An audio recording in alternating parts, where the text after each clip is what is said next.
Les souvenirs montent en foule dans mon cœur. C'est moi. Là, la comédie sur le quai. Là, le départ. Une blonde.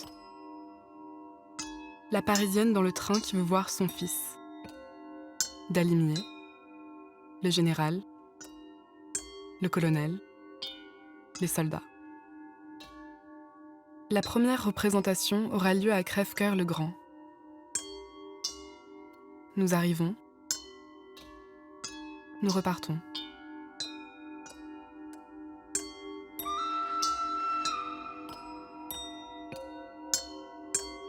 Un autre train. Un dernier baisement. Une nouvelle tournée qui se décide. Je retourne au front. De la comédie, il y a Julia, Émile, Jean, Henri, Charles, Elisabeth, Marcel, René, Georges et moi. Un contretemps a retardé l'heure de la représentation. Derrière le décor, c'est un fouillis de costumes, de valises ouvertes. Les hommes se maquillent. On repousse pêle-mêle le blanc gras et le vernis à barbe.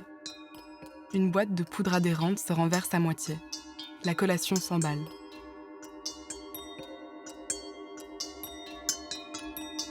On mange d'une main et on se grime de l'autre. La chaleur nous assoiffe.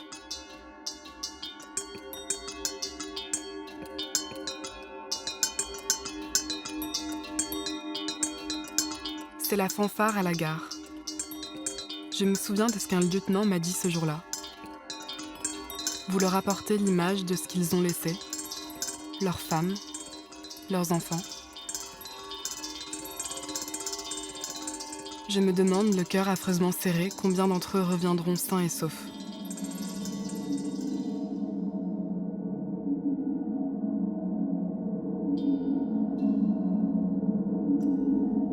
Mais on a quand même fini par les faire sourire.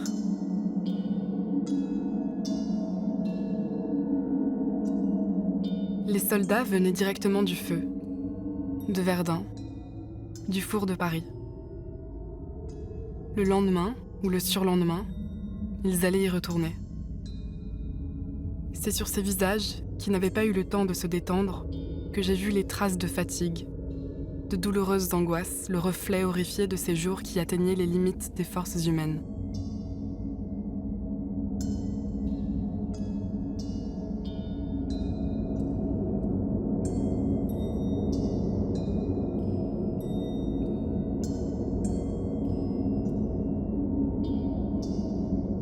Je vois encore le hangar de Ligny, le cimetière de Dannemarie, le gymnase d'Ancerville, la grange de Léron, l'échelle pour monter sur scène, le passage en planche pour aller au foyer, Scott et son décor ambulant.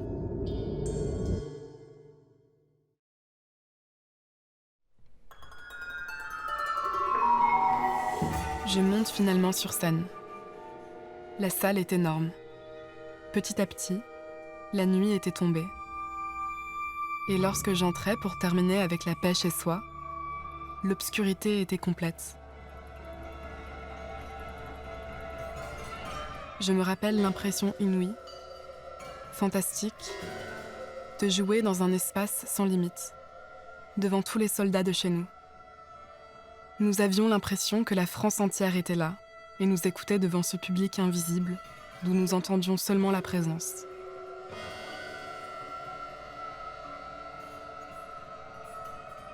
Et lorsqu'à la fin du programme s'éleva dans l'obscurité et le calme de la nuit la Marseillaise, reprise par ces 3000 hommes, nous fûmes soulevés par un si puissant coup d'aile que je restais un long moment avant de réaliser que j'étais encore sur Terre.